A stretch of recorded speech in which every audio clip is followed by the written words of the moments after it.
What if I told you that your brain has already made decisions before you even realize them?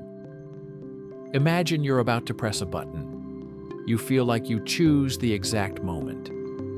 But neuroscience shows something strange.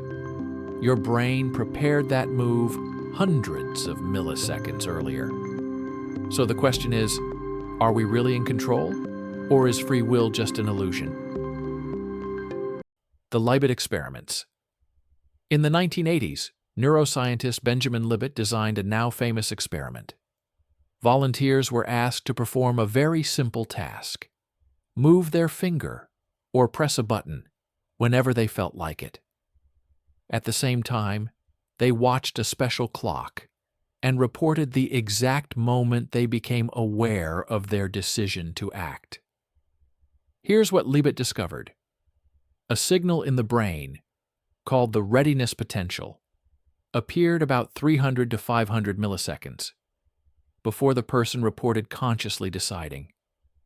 In other words, the brain was already preparing the action, long before the conscious mind decided. The conscious you was late to the party. What does this mean? This discovery shocked scientists and philosophers.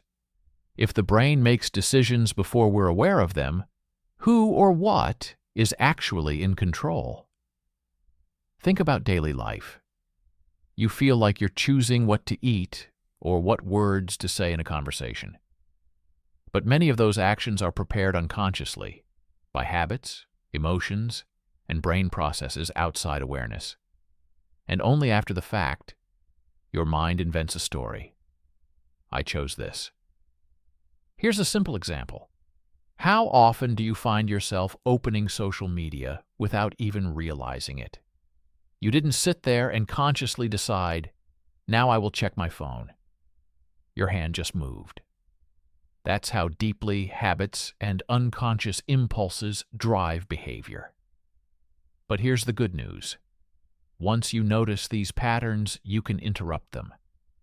That tiny moment of awareness, that's where real freedom begins. So maybe free will isn't about making choices in the moment. Maybe it's about shaping the unconscious patterns that will later become those choices. Modern research. Later experiments went even further. Using brain scanners like fMRI, scientists could sometimes predict a person's choice up to 7 to 10 seconds before they became aware of it. Think about that. The brain knows what you'll do long before you do. But not everyone agrees. Some researchers argue that the readiness potential is just background noise, not the decision itself. And there's one possible escape for free will, the so-called veto power.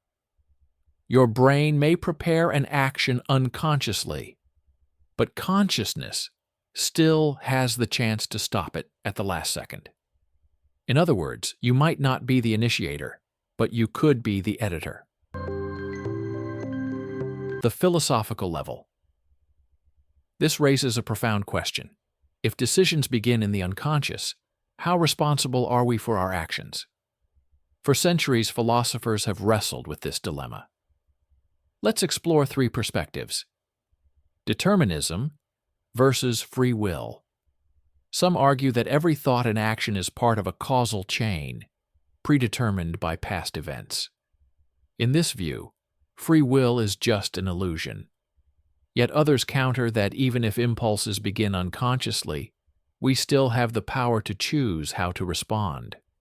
Compatibilism. Compatibilists offer a middle ground.